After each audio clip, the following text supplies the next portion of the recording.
Salut l'équipe et bienvenue dans une nouvelle vidéo du Poto Sport Club, expert en rien, passionné de tout.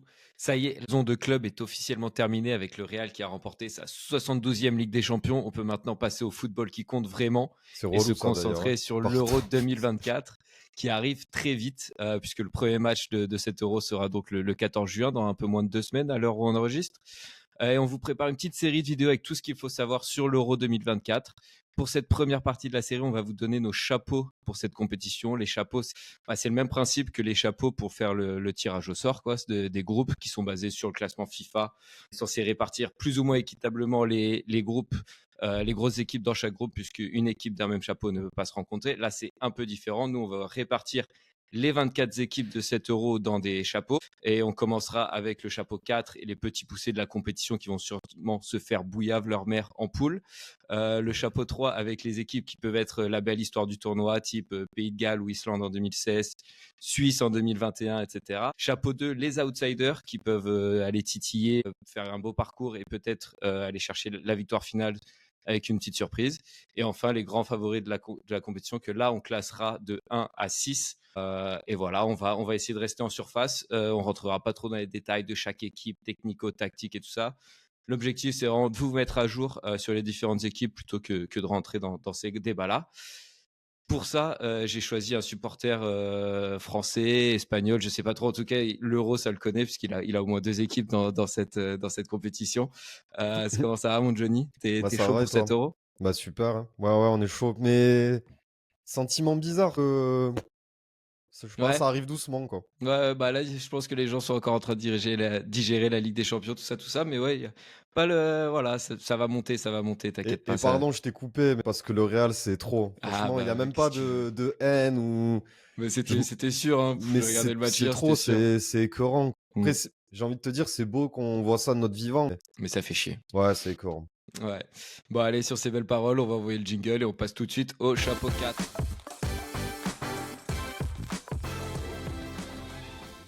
Allez, on va commencer du coup tout de suite avec le chapeau 4 que Johnny, tu vas nous partager donc tes 6 équipes que tu vois les plus faibles dans cet Euro. Et puis on débattra rapidement. On va passer vite sur les chapeaux 4 et 3 pour se concentrer quand même sur les favoris. Mais voilà, pas oublier les petites équipes. Donc Johnny, je te laisse la parole pour le chapeau 4. Moi, j'ai mis la Roumanie, la Hongrie, J'ai pas la Hongrie, moi. Vas-y. l'Albanie, la République tchèque, la Tchéquie, la Géorgie et la Slovaquie. Ok, bah Toi moi j'ai deux désaccords avec toi. J'ai pas mis la République tchèque et j'ai pas mis la Hongrie qui seront dans mon chapeau 3 dont on parlera. Je te trouve un peu dur avec la Hongrie. Ils avaient fait un bel Euro la dernière fois. Ils finissent premier de leur groupe en qualif. Chapeau 4, il y avait Voilà, moi j'ai mis par exemple l'Écosse plutôt, que je crois que t'as pas mis. Enfin, honnêtement, j'ai regardé la liste, je connais pas un joueur. Et la Géorgie, tu l'as dit. Slovaquie, Slovénie, Albanie, Écosse, Roumanie. C'était qui Ouais, l'autre que t'as? Roumanie, Hongrie, Albanie, Tchéquie, Géorgie, Slovaquie. Ouais. Ouais, bah, j'ai pas la République tchèque et la Hongrie. Pourquoi tu nous mets ces équipes du PIF, du classement FIFA? Qu'est-ce Non, du qui. tout. Bah, franchement, honnêtement, je connais aucun joueur de ces équipes. Et je pense que j'ai des équipes dans les chapeaux qui sont meilleures. Ok. Bon, un petit mot quand même pour la Géorgie, hein, qu'on a tous les deux mis dans le chapeau 4, entraîné par Willy Sagnol, hein, légende de l'équipe de France, donc c'est beau. Qui fait du bon taf, hein, malgré Ouais. tout. Ouais, bah après, j'étais surpris parce qu'ils finissent quand même quatrième de leur poule de qualif. Et ils sont quand même qualifiés pour les barrages, donc il y a vraiment beaucoup, beaucoup d'équipes qualifiées. Ils ont sorti le Luxembourg et la Grèce, et on a vu c'était des émotions folles en conférence de presse après et tout. Première participation à une grande compétition de son histoire, menée aussi par un joueur, Kvisha Kravac, qui est le joueur de Naples. Futur Comme, joueur du PSG ou pas? ouais, peut-être comme leader de cette équipe. Donc voilà, ils peuvent, je pense que ça peut être la belle histoire. Je pense pas qu'ils sortiront des poules, mais ils peuvent aller inquiéter une équipe ou deux. Allez, on va enchaîner avec le chapeau 3 rapidement. Du coup, là, c'est moi qui vais te donner mes équipes. Du coup, Hongrie, République tchèque, comme je te l'avais dit. Ukraine, Pologne, Turquie et Serbie. Ok. Ouais, j'ai Du mis la coup, Pologne plus haut, ouais. Chapeau Ok. 2. Ouais. Et après, Ok. Autriche, Écosse, Slovénie. Ouais. Ouais, bah tu vois, là, ce chapeau, je l'avais un peu qualifié comme les équipes qui peuvent faire une belle histoire à l'Islande, Ouais, comme on c'est avait ça. vu. Ouais. Mais honnêtement, je vois pas trop d'équipes capables de faire ça dans ce chapeau. Voilà, je pense que peut-être la Turquie qui a toujours des bons joueurs. On connaît un peu aussi l'état d'esprit et comment ça peut porter sur une compétition courte de 1 mois. Mais voilà, je vois pas de grosses surprises non plus venir de ce chapeau 3. Déjà, on a oublié de dire que c'est quand même relou, l'Euro à 24 équipes. Comme la Coupe du Monde future Ouais. qui sera à je sais pas combien d'équipes, et c'est relou quoi. Ouais, je suis d'accord. Il y a trop d'équipes, Bah plus oui, trop d'enjeux au final sur les phases de poule parce que tu sais qu'il y a 3 équipes enfin, il y a 4 des 6 meilleurs deuxièmes qui passent, donc il y a quand même beaucoup de chances de passer. c'est relou.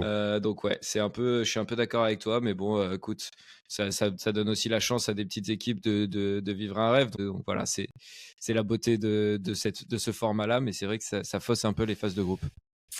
Allez, On enchaîne avec le chapeau 2. Du coup, je vais te laisser me donner tes équipes du chapeau 2. Commençons par les équipes peut-être un peu plus faibles ouais. et allant vers les équipes Bah, plus fortes. du coup, plus faible, j'irai la Pologne. J'ai mis la Pologne.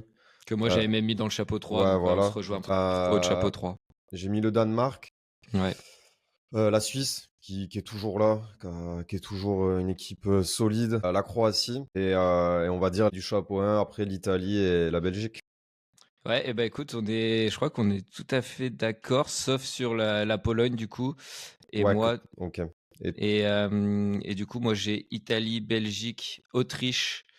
c'est l'Autriche Euh, que j'avais moi dans le chapeau 3. Danemark, Croatie et Suisse. Ouais, je suis assez d'accord avec toi. La Suisse, qui pour moi peut toujours inquiéter une grosse nation. On l'a vu, on en a fait les frais au dernier Euro avec Mm. la défaite au tir au but face aux Suisses. Et qui atteint la phase huitième de finaliste à la Coupe du Monde 2022. C'est la 5e fois de suite qu'ils atteignent les huitièmes de finale en Coupe du Monde. Voilà, ils sont toujours solide, toujours présent. Après, il y a d'autres équipes, Croatie qui, moi, est clairement chapeau 2. Et alors qu'avant, Oui, ils auraient pu être chapeau 1, mais là, avec le Modric vieillissant, et on ouais, sentait que voilà, c'était c'est la ça. fin Ouais. en 2022. Italie, du coup, ouais, Ah, Italie, Belgique. après, Vas-y. Pardon. ils ont une nouvelle génération, enfin, une nouvelle mid-génération. Kovacic, comment il s'appelle, le défenseur Guardiol, de Ouais, City. Mais c'est vrai que d'autres vieillissants, quoi. ouais, c'est ça. Clairement, chapeau 2. C'était limite, mais voilà, ouais, Italie pour moi était plus limite, un peu juste pour accrocher le chapeau au niveau de l'effectif. Après, je sais pas si toi tu les connais un peu mieux que moi parce que c'est que des joueurs qui jouent en Italie quasiment, donc je vois pas beaucoup et c'est peut-être pour ça que j'ai un avis un peu biaisé. Mais voilà, moi j'ai mis Italie aussi, Belgique, chapeau 2. Non, non, mais c'est correct. Il n'y a aucun Hmm. débat pour moi. Ouais, et Belgique aussi, Courtois pas dans la liste, même il a joué la finale de Ligue des Champions hier, pas dans la liste, car apparemment pas assez remis de sa blessure, donc à voir. Mais Ok, voilà. Donc au poste de gardien, c'est très faible s'il n'y a pas Courtois, quoi. ok. Voilà, monsieur. Donc on va pouvoir passer au chapeau 1 qui nous intéresse vraiment, hein. C'est le cœur de cette vidéo, le cœur du débat. Je vais commencer avec mon équipe numéro 6. Si tu vois quelqu'un d'une équipe différente, bah tu m'interromps. Mais en sixième, moi j'ai choisi les Pays-Bas. Bah, pareil. Ah là là, quelle Ah là surprise, hein. Qu'est-ce là. qu'on est connecté. Non, honnêtement, je pense qu'on va avoir des divergences parce qu'on sera sur certains pays plutôt au tableau. Je pense qu'on sera pas d'accord. Mais Les je Pays-Bas, pense. ouais. Je pense que ils ont eu du mal après quelques saisons, pas qualifiés souvent dans les grandes compétitions, etc. Mais là, je trouve qu'ils ont quand même beaucoup de points forts, solides derrière, avec Van Dijk, Dumfries, Frimpong qui fait une énorme saison avec les Leverkusen. Ils ont des joueurs intéressants devant, Xavi Simon, Malen, Gakpo. Non, Donc ça va être une voilà, belle équipe, hein, je pense. ouais, De Jong au milieu pour orchestrer Mm. tout ça, même si je trouve qu'il n'est pas forcément très bien accompagné au milieu. Voilà, ça peut être une équipe assez dérangeante qui sera dans la poule de la France. Donc on verra tout. Je te laisse la place pour la J'ai cinquième. j'ai mis l'Espagne. Ah, pareil. C'est quoi l'Espagne numéro 5 et pas plus haut, par exemple? Bah, parce que je pense qu'ils sont sur la même lignée que les compétitions précédentes, c'est-à-dire que ça reste une équipe redoutable, dangereuse, et qui sait jouer au ballon, mais qui, lorsqu'elle joue contre des équipes plutôt resserrées, a du mal et peut ne pas trouver la solution. Donc, il n'y a pas vraiment de superstars, de joueurs qui peuvent faire une différence absolue, quoi. Ouais, et puis ouais, Même s'il y a Pedri, tout ce que tu veux, mmh. mais Puis pas à noter qu'ils sont assez, dans le groupe de la mort aussi, que ça va être ouais, compliqué qui est d'en sortir rien que ça, quoi. pas assez solide, je trouve, Ouais, dans après, ce il faut football quand même rappeler, physique. qu'ils ont rapporté la Ligue des Nations l'an dernier en battant l'Italie et la Croatie, qui sont deux rivaux de leur groupe. Mmh, Mais ouais, je suis un peu d'accord avec toi quand bah, on l'a vu contre le Maroc en Coupe du Monde, hein, quand ça joue une équipe comme ça, ils ont du mal à trouver la solution. Et dans des compétitions sur un mois comme ça fait mmh. longtemps qu'ils n'ont pas été au max depuis 10 ans, quoi. 15 ans même. On passe au numéro 4. Allez, Et numéro 4 de mon côté, ce sera le Portugal. eh beh, pareil. Oh là là! Putain, OK, je pense que c'est vraiment, je promets, sur les 3 derniers, on sera pas d'accord. Portugal, ouais, très fortes individualités, mais moi je trouve un peu comme l'Espagne, même s'ils ont des individualités plus fortes, ça manque d'un leader, d'un mec qui va tu vraiment emporter un groupe à la Griezmann, un peu comme on a en équipe de France. Donc voilà, je trouve qu'il manque un vrai capitaine. Bruno Fernandes, Leao, c'est des joueurs fabuleux. Ils ont Vitinha, enfin ils ont un vivier qui est énorme, mais il leur manque un peu ce collectif, tout ça qui se met en place pour aller gagner un euro comme ça. Mmh. Ouais, enfin, bon, comme tu as dit, c'est un peu ça, c'est un peu l'Espagne en plus fort. Pas Mm. le style de jeu, mais au niveau du niveau des joueurs. Et il y aura quand même Cristiano Ronaldo, donc je sais pas quel rôle il aura. Est-ce que ça portera préjudice ou pas? Mais ils peuvent être très dangereux. Ils ont Ouais, quand je même pense. à chaque meilleur joueur au monde, hein. Ouais, c'est vrai. Enfin, quand tu regardes l'effectif en lui-même, il est impressionnant, mais pour moi, il manque un petit quelque chose que le Portugal n'a pas. Donc voilà. Troisième favori pour toi. J'ai mis terre. Ah, premier désaccord. Premier désaccord. J'ai mis la France, moi. Ah ouais, ah d'accord. Ouais, Donc ouais, ça ouais. porte la poisse Ah direct. non, non, non, mais gros, mais on va gagner. On n'est pas Ah, favori, mais on va gagner, c'est sûr. ok, C'est ok, voilà. ok. Mais je pense qu'on n'est pas favori, comme on n'était pas favori en 2018. Depuis Hmm. 2018, on l'est, mais là, je pense pas qu'on soit favori. Ce sont des finalistes en 2016, sortis par la Suisse en 2021, mais seulement troisième favori pour moi, car trop d'incertitudes à des postes clés, gardien, défense centrale notamment, avec des cadres qui n'ont pas été vraiment remplacés après la dernière Coupe du Monde. Quand on pense à Varane et Lloris, car leurs remplaçants naturels un peu ont eu des saisons compliquées, Konaté ou Upamecano en défense centrale, ou blessés régulièrement avec Mike Maignan, qui était très bon juste après la Coupe du Monde, mais on a beaucoup moins de certitude à son poste maintenant.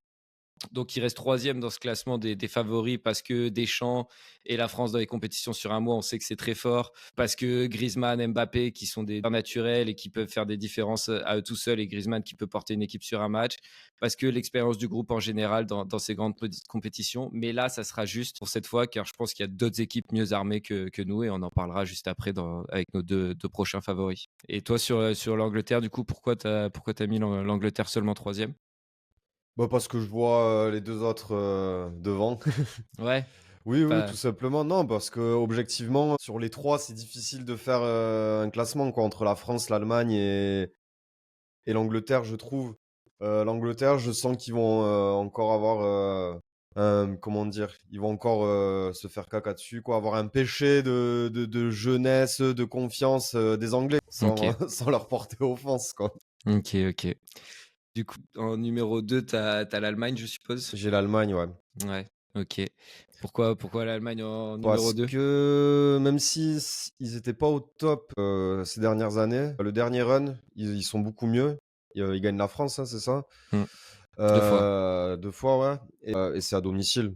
Et Mm, c'est à domicile, quoi. Et les joueurs, je pense qu'ils se sont ratés à la dernière Coupe du Monde. Ils vont pas se rater à mm. la maison, je pense. Ouais, moi je les avais deuxième de mon classement. Bah voilà, finaliste sortant face à l'Italie, Mm. demi-écart sur les 2 dernières Coupes du Monde. Et je trouve pour moi, ils ont cette expérience du coup de la défaite importante qui est nécessaire pour aller après gagner des grands titres. On l'a vu avec l'équipe de France en 2018, juste après avoir perdu la finale de l'Euro.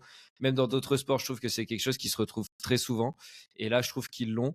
Alors après, ils restent sur une défaite face au Brésil et un nul face à la Belgique, mais bon, c'est des matchs amicaux. Ils sont très forts devant, Kane, Foden, au milieu Bellingham, Rice. Enfin, voilà, je trouve qu'ils Ouais, sont c'est une très dinguerie, hein. solides devant. Je les mets seulement deuxième parce qu'ils ont un gros point faible, c'est au poste de gardien de but avec Pickford qui peut pas te faire gagner un grand titre.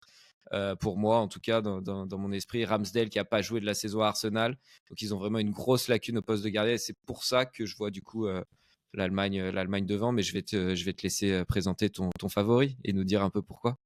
Bah, la France. Parce que c'est la France. Non, parce que oui, bah, parce que malgré les points que tu as soulevés, le gardien, la défense et tout, je sens que quand même malgré tout, cette équipe de France, elle a une aura particulière auprès des autres équipes, avec pour le coup quasiment les meilleurs joueurs au monde à leur poste, notamment Mbappé qui, je pense, fait encore peur. On va voir comment il se comporte sur les premières minutes, les premiers matchs de cette compétition. Et voilà, ça va dépendre de comment la France entame la compétition. Et tout va se jouer dans la tête après, je pense. Donc voilà. Ouais. Ouais, OK, bah, ça s'entend, mais bon, moi, j'ai déjà exposé mes arguments pourquoi je les voyais pas forcément favoris de cette compétition. Je vais plus m'attarder sur mon favori qui est l'Allemagne. Il y a 6 mois, 1 an, je les aurais même pas mis dans mon top 3, je pense, mais pour cette compétition, je vais mettre l'Allemagne favorite. Parce que ouais, je les aurais pas mis dans mon top 3 parce que même chez eux, c'était encore une désillusion. Après la désillusion en Coupe du Monde 2022, une génération qui semblait sur la fin et qui prenait encore beaucoup de place dans l'équipe. Et une nouvelle génération, Moussiala notamment, qui était encore un peu juste. Mais maintenant, tu regardes la saison des joueurs en Allemagne, c'est solide presque partout. Neuer dans les buts qui fait une bonne saison. Rudiger, Schlotterbeck, Jonathan Tah dans l'axe, c'est très solide. Kroos qui revient, qui a été rappelé par Nagelsmann, qui lui était sorti du groupe. Donc voilà, je trouve que et devant Füllkrug qui peut embêter beaucoup de défense. Kai Havertz aussi qui fait une bonne saison avec Arsenal. Donc voilà, je trouve que c'est l'effectif le plus complet.